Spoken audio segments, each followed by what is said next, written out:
अम्मा बाद अस्तगफिरुल्लाह ली व लकुम। तमाम तारीफ અને હમદો સનાને લાયક એ પાક પરવરદિગાર છે કે જેની સિફાત, જેના ગુણો, જેના વખાણ કરવું આપણા તાકાતમાં નથી. કોઈ પણ એની તારીફ અને એની હમદો સનાનો હક અદા નથી કરી શકતું. જેવી રીતના તેની નેમતોના શુક્રનો હક અદા નથી થઈ શકતો. તે જે લાયક છે એવી ઇબાદત બંદાથી શક્ય નથી. પોતાની આજીઝીને ખુદાની બારગાહમાં વ્યક્ત કરતા હંમેશા એમ જ વિચારોમાં રહેવું કે ખુદાયા, ન તો તારો શુક્ર કરવાની મારામાં તાકાત છે, ન તો તારી ઇબાદતનો હક અદા કરવાની મારામાં તાકાત છે. જે કંઈ કરું છું એ તારી આપેલી તૌફીક છે. દુરૂદો સલામ થાય મુહમ્મદ અને આલે મુહમ્મદ ઉપર.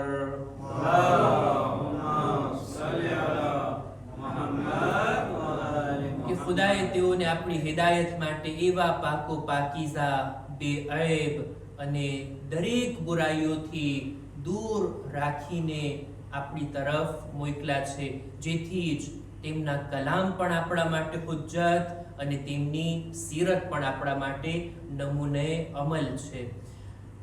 ખુતબાની શરૂઆતમાં પોતાની જાતને અને ત્યારબાદ આપ તમામ મુમિનીનને તકવા, પરહેઝગારી, ગુનાહોથી બચવા, નેક અને દીનદાર બનવાની ભલામણ કરું છું. ખુતબે જુમાની અંદર જેવી રીતના આપ જાણો છો કે આપણે નહજુલ બલાગાને તમારી સમક્ષ બયાન કરતા આવ્યા છીએ. નહજુલ બલાગાના જુદા જુદા ખુતબાઓ, જુદા જુદા લેટર્સ, હિકમત ભરી વાતો આ પ્લેટફોર્મ પરથી તમારા સુધી પહોંચાડવાની તૌફીક રહી છે. આજે પણ નહજુલ બલાગાનો એક ખુતબો શરૂ કરવા માંગુ છું કે એના એક એક પેરેગ્રાફ ઇન્શાઅલ્લાહ અમુક ખુતબાઓ સુધી ચાલશે. ખુતબા નંબર છે 163, ખુતબા નંબરો 163 કે ખુદાવંદ આલમની સિફાત, એની તૌહીદ, એની મારિફતના બારામાં અમીરુલ મુમિનીન હઝરત અલી ઇબ્ન અબી તાલિબ અલૈહિસ્સલામ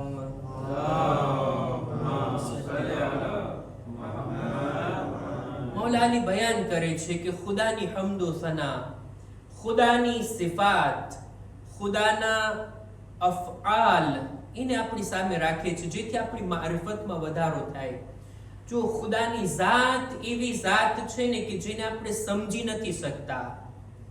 ખુદા કેવો છે, ખુદાની ઝાત કેવી છે, કેવી રીતના છે, આવું બધું આપણા દિલો દિમાગમાં આવી જ નથી શકતું. આપણા અંદર એટલી કેપેસિટી નથી.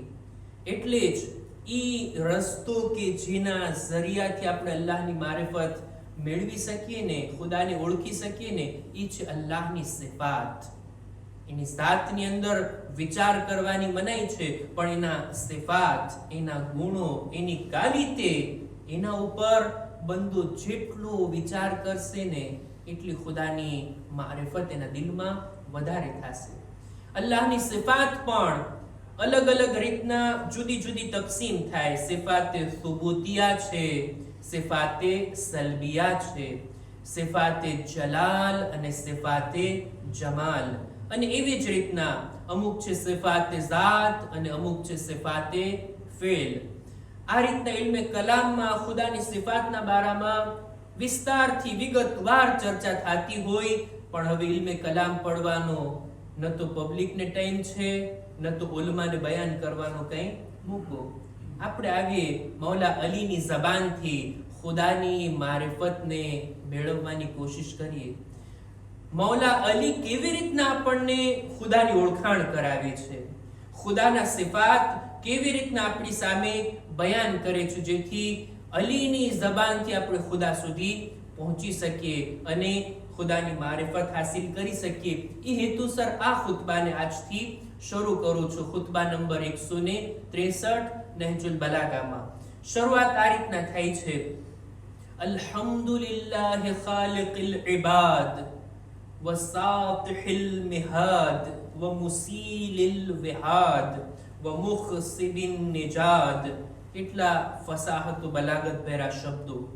ખરેખર જેને અરબી આવડતી હોય એ લુત્ફ લઈને આવા જુમલાને સમજતા હોય અને વિચાર કરવા માટે તૈયાર હોય. એવા શબ્દો હું એનો આસાન તર્જુમો જો તમારી સામે રજૂ કરું તો મૌલા આ રીતના કહે છે કે તમામ વખાણ એ ખુદા માટે કે જેણે પોતાના બંદાઓને પેદા કર્યા.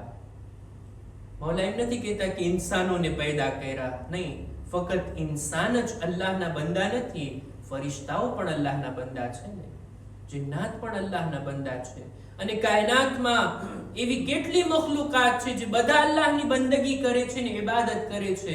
એટલે જ એવો શબ્દ મૌલા અહીંયા વાપરે છે કે જેની અંદર બધી મખલુકાતની ગણતરી થઈ શકે. તમામ તારીફ ખુદા માટે કે જેણે પોતાના બંદાઓને ખલ્ક કર્યા. આ પહેલી વાત. વસાતિહિલ મિહાદ, એ ખુદા કે જેણે જમીનને બિછાવી અને એને સુકૂન ઇત્મીનાન વાળી રાખી. આ વાતને પણ બયાન કરીને ઇમામ ખુદાના વખાણ કરે છે. બંદાઓ વિચાર તો કરો, એની આપણે ઇબાદત કરી જેણે આપણને પેદા કર્યા. અને આટલું જ નહીં, આપણા માટે આ જમીનને બિછાવી છે, જમીનને રહેવા લાયક બનાવી છે. હમણાં જ દહવુલ અર્ઝની મુનાસિબત આવવા વાળી છે. ઇન્શાઅલ્લાહ એમાં આપણે અર્ઝ કરશું કે દહવુલ અર્ઝ એટલે શું અને શા માટે આ મુનાસિબતને આપણે મનાવીએ છીએ. ખરેખર ખુદાએ આ જમીનને ઇન્સાન માટે કેવી સુકૂન વાળી જગ્યા રાખી. આ જમીન હલકી જ રહેતી હોત તો શું ઇન્સાન એના ઉપર ઘર બનાવી શકતે, એના ઉપર સુકૂનથી રહી શકતે, એના ઉપર ચાલી શકતે, એના ઉપર પોતાના જિંદગીના જીવનના કામો કરી શકતે? હરગીઝ નહીં. ખુદાના હમ્દો સના, ખુદાના વખાણ કે જેણે આ જમીનને આપણા માટે સુકૂન અને ઇત્મીનાન લાયક બનાવી.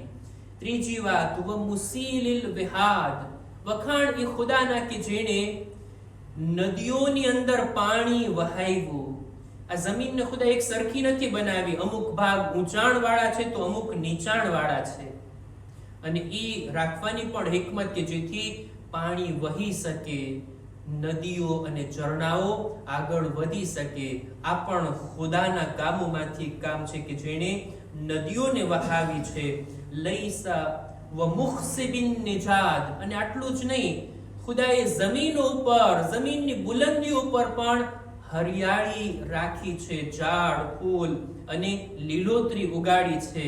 આ પણ ખુદાના કામોમાંથી એક કામ છે. મૌલા આ જુમલાઓની અંદર અલ્લાહના કામોને, સિફાતે ફિલને બયાન કરે છે. અને એવી વાતો કે જે આપણે બધા આસાનીથી સમજી શકીએ. કોઈ પણ ઇન્સાનની સામે આ વાતને બયાન કરવામાં આવે સમજી શકે.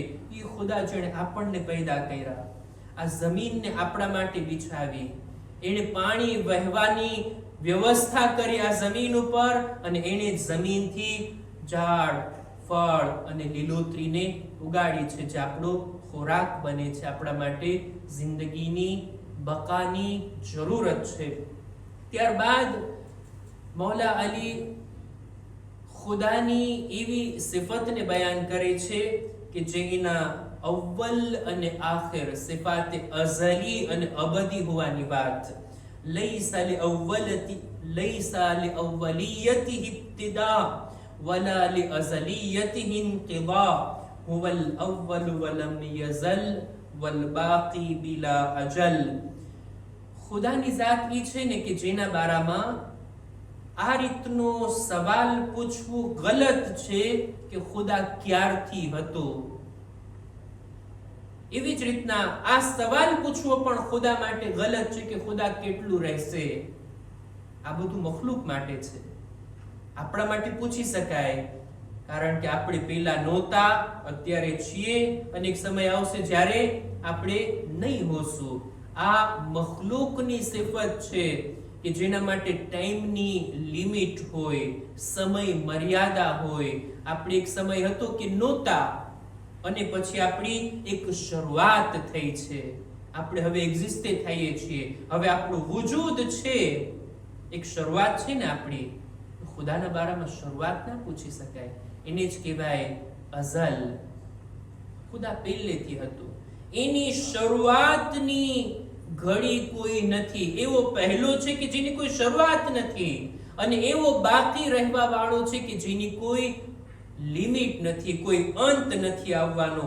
ઈ જ પહેલો છે અને પહેલો હતો, પહેલેથી હતો અને બાકી રહેવાનો છે. કોઈ દિવસ, કોઈ સમય, કોઈ એવું આવવાનું જ નથી કે જ્યારે ખુદા ના હોય. આ સમય, આ ટાઈમ, આ બધું મખલુકાતના માટે છે.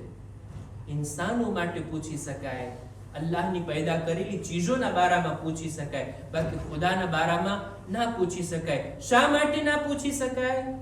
ફિલોસોફીની અંદર એના જવાબો આપવામાં આવ્યા છે કે સાબિત થયું છે આ વાત અકલી દલીલો વડે કે ખુદાનું વજૂદ, ખુદાનું એક્ઝિસ્ટન્સ વાજિબુલ વજૂદ છે. આપણે બધા પેદા થવા માટે ખુદાના મોહતાજ. ખુદા તો પોતે જ છે, એની જાત, એનું વજૂદ પોતાનું જ છે. એટલે જ એના પેદા કરનાર વિશે ના પૂછી શકાય, ક્યારથી હતો એ ના પૂછી શકાય, ક્યાર સુધી રહેવાનો છે ના પૂછી શકાય. એટલે જ ખુદાની સિફાતમાંથી છે ખુદા અઝલી છે અને અબદી છે.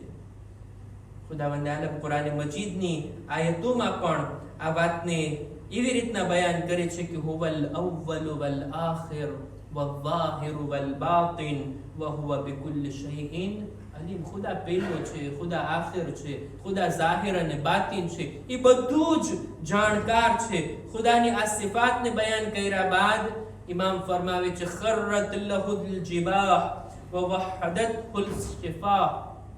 ખુદા ઈ જાત છે કે એની અઝમતની સામે એના બંદાઓની પેશાની ઝૂકી જાય છે. એની હમદો સના માટે એના બંદાઓના લબ, એના હોઠ ખુલી જાય છે અલ્લાહની હમદો સના કરવા માટે. ખરી વાત છે ને, આ બધી અઝમત વાળી વાતો, ખુદાના આ કામોને જ્યારે ઇન્સાન જુએ ત્યારે એના દિલમાં યકીન થઈ જાય કે આ હસ્તી છે જેની સામે સર ઝુકાવવું જોઈએ, એની બંદગી કરવી જોઈએ, એની ઇબાદત કરવી જોઈએ, એની બંદગી કરવી જોઈએ જેણે મને બનાવ્યો છે, જેણે જમીન બનાવી, જેણે આ નદીઓને વહાવી, જેણે આ ઝાડ અને પાનને ઉગાડ્યા છે. એ ખુદા જે પહેલેથી હતો અને આખિર સુધી રહેવાનો છે, હંમેશાથી હતો અને હંમેશા રહેવાનો છે. એવા ખુદાની સામે આપણે આપણું સર ઝુકાવવું જોઈએ અને હમદ અને સના કરવી હોય, વખાણ કરવા હોય તો એને પાત્ર પણ એ જ જાત છે, એના સિવાય બીજું કોઈ નથી. આવી રીતના અલ્લાહની સિફાતને હજી મૌલા બયાન કરે છે કે જેને ઇન્શાઅલ્લાહ આપણે આવતા ખુતબાની અંદર કન્ટિન્યુ કરશું કે કેવી રીતના ખુદાને ઓળખવા માટે મૌલા અલીના આ શબ્દો આપણને મદદરૂપ બને છે. ખુદા ઇન્શાઅલ્લાહ આપણી ખુદા પ્રત્યેની મારિફતમાં વધારો કરે. અહેકામ અને મસાઇલની અંદર આજે ચાહું છું કે અમુક મુસ્તહબ બાબતો, અમુક આદાબને તમારી સામે રજૂ કરું. મુસ્તહબ છે કે આપણા મરહુમોની કબ્રની ઝિયારત કરવામાં આવે, મુમિનીન મુમિનાત નેક લોકોની કબ્ર તરફ જવામાં આવે. અને જ્યારે આપણે ત્યાં જઈએ તો બસ આપણું કામ જ ઈ હોય, આપણો જાણે એમ કે ઈરાદો જ ઈ હોય કે ફૂલ નાખી દઈએ, અગરબત્તી કરી નાખીને પાણી નાખીએ. આ બધું રીત અને રિવાજની અંદર છે. પણ જ્યારે આપણે અહેકામ અને મસાઇલમાં જોઈએ તો અમુક આદાબને આયતુલ્લાહ સિસ્તાની લખે છે તૌઝીહુલ મસાઇલની અંદર કે કબ્રસ્તાને જાઓ તો ત્યાં શું કરો, કઈ બાબતો મુસ્તહબ છે, એના આદાબ શું છે. જેમણે કિતાબમાં લખ્યું ને એ હું તમારી સામે વાંચીને સંભળાવું છું. તેઓ લખે છે કે જ્યારે કબ્રસ્તાને જઈએ તો કબ્ર પાસે એવી રીતના બેઠી કે આપણો ચહેરો કિબલા તરફ હોય અને કબ્ર ઉપર હાથ રાખીને 7 વખત સૂરે ઇન્ના અંઝલનાહની તિલાવત કરવામાં આવે. આ છે મુસ્તહબ. ત્યારબાદ 11 વખત સૂરે કુલ હુવલ્લાહ પઢવામાં આવે. આયતુલ કુરસી, સૂરે યાસીન અને સૂરે મુલ્કની કરાત કરવામાં આવે. અને સાથોસાથ ખુદાની પાસે આ મરહૂમ, આ જેની કબ્ર છે એના માટે રહેમત અને મગફિરતની દુઆ કરવામાં આવે. અને જો આપણે આપણા મા બાપની કબ્ર ઉપર ગયા હોય તો ત્યાં બેસીને ખુદા પાસેથી દુઆ કરવામાં આવે. એ મુસ્તહબ છે. અને આ રીતના કોઈ મુમિન, કોઈ આપણા મરહૂમ છે જે દુનિયાથી ચાલ્યા ગયા એમની કબ્રની ઝિયારત કરવામાં આવે, અને ક્યારે ઝિયારત કરવામાં આવે, ક્યારે કબ્રસ્તાન જવું જોઈએ એના પણ આદાબ છે કે મુસ્તહબ છે કે સોમવારના, ગુરુવારના અને ખાસ કરીને ગુરુવારના બપોર પછી અને એવી જ રીતના શનિવારે સવારના જવું વધારે તાકીદ ભર્યું છે કિતાબોની અંદર. અને આ આદાબ છે કે જેમને આયતુલ્લાહ સિસ્તાની પોતાની કિતાબ તૌઝીલ મસાઇલમાં લખે છે. જ્યારે કબ્રસ્તાને જઈએ તો ફક્ત જઈને આપણે આપણી રીતના જેમ ફાતિહો પડતા હોય એમ નહીં, બલકે આ રીતના આદાબની સાથે પડીએ તો શાયદ વધારે સવાબ આપણા માટે પણ હશે અને મરહુમીન માટે પણ હશે. ખુદા ઇન્શાઅલ્લાહ આપણને અમલ કરવાની નેક તૌફીક અતા ફરમાવે. ખુદાની બારગાહમાં દુઆ ગુજારીએ છીએ, પરવરદિગારા તારી બારગાહમાં રોઝે જુમામાં માહે ઝિલકાદ આ હુરમત વાળા મહિનાના અંદર જે ઇમામની વિલાદત થઈ છે એમના વસીલાથી તારી બારગાહમાં દુઆ કરીએ છીએ. ખુદાયા અમારી ઇબાદતો, દુઆઓ, નમાઝોને તારી બારગાહમાં કબૂલ ફરમા. ખુદાયા અમારા મા બાપના ગુનાહોને માફ કર, અમારી ઔલાદને નેક તૌફીક અતા કર. ખુદાયા અમીરુલ મુમિનીનની તાલીમાત પર અમલ કરવાની બોલનાર સાંભળનારને નેક તૌફીક નસીબ કર.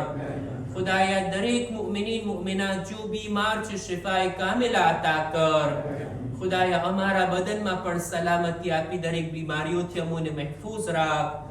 પરવરદિગારા ઝમાનાના ઇમામના ઝુહૂરમાં જલ્દી કર. અમારા આમાલ એવા હોય કે જેનાથી ઇમામનું દિલ રાજી અને ખુશનૂદ થાય.